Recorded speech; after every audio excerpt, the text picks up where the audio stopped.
Varanasi, Anandavana, the place of Annapurani. Only yesterday I realized the power of Annapurani's energy field. Please understand, it's not only she gives food, the moment you enter this space, your metabolism just goes up. That is the power of the Annapurna's energy field.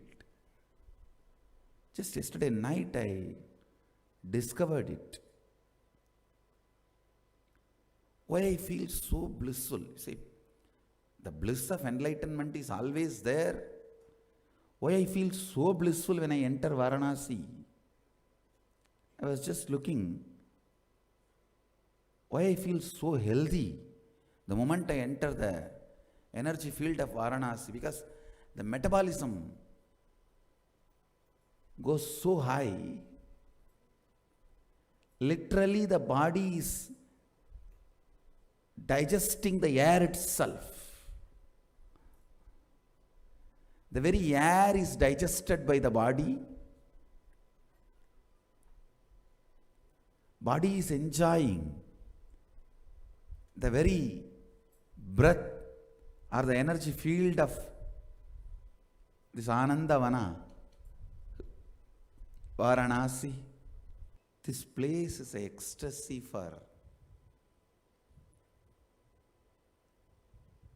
people who seek the higher purpose of life.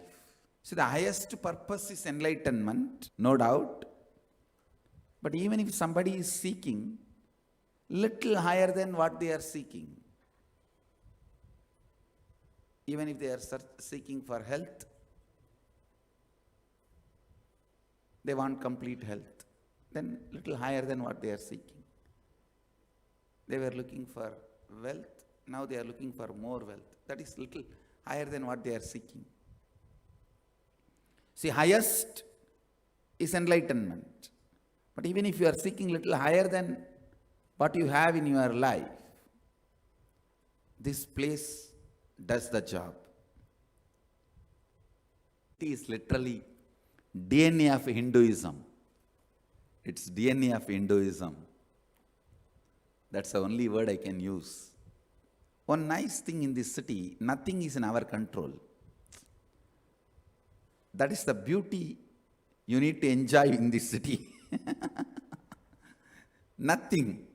Not only weather or temperature, those natural things related to nature, even most common things like you want to go somewhere, or you have your plans to do something, nothing is in your control. You can never be an organized person in Varanasi. You have to taste the flow of life in Varanasi. Everything will be there. Suddenly nothing will be there. Nothing will be there. Suddenly everything will be there.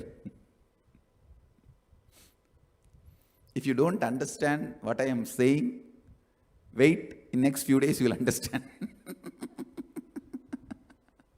This is really, literally controlled by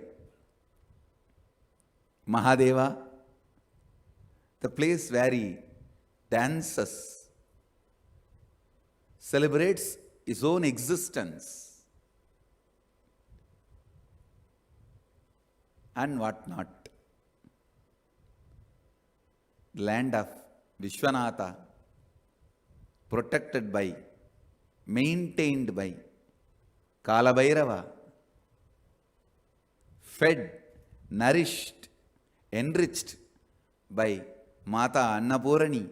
Please understand, all of them are not just some dry principle as described by Vedantis. No. When it comes to Hindu gods and goddesses, I am a simple, straightforward, agamic devotee. I am not a Vedanti. When I say Annapurani, Kalabhairava.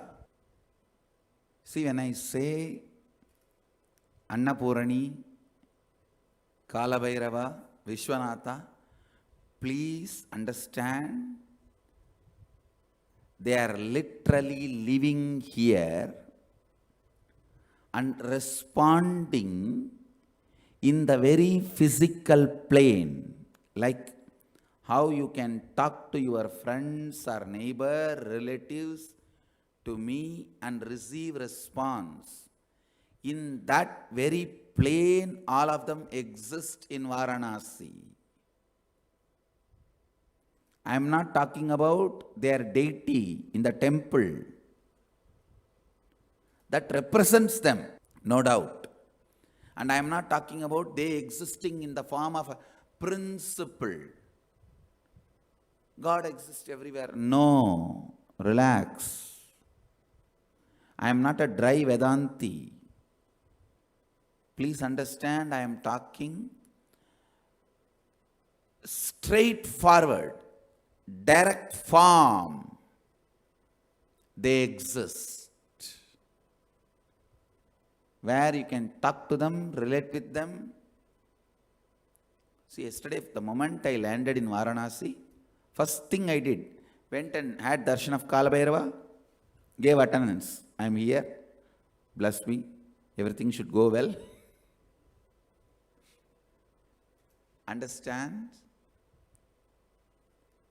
Varanasi is literally the place where gods make themselves available to everyone, anyone who comes here to relate with them, talk to them, receive blessings, or offer gratitude, whatever may be the purpose. When you are here,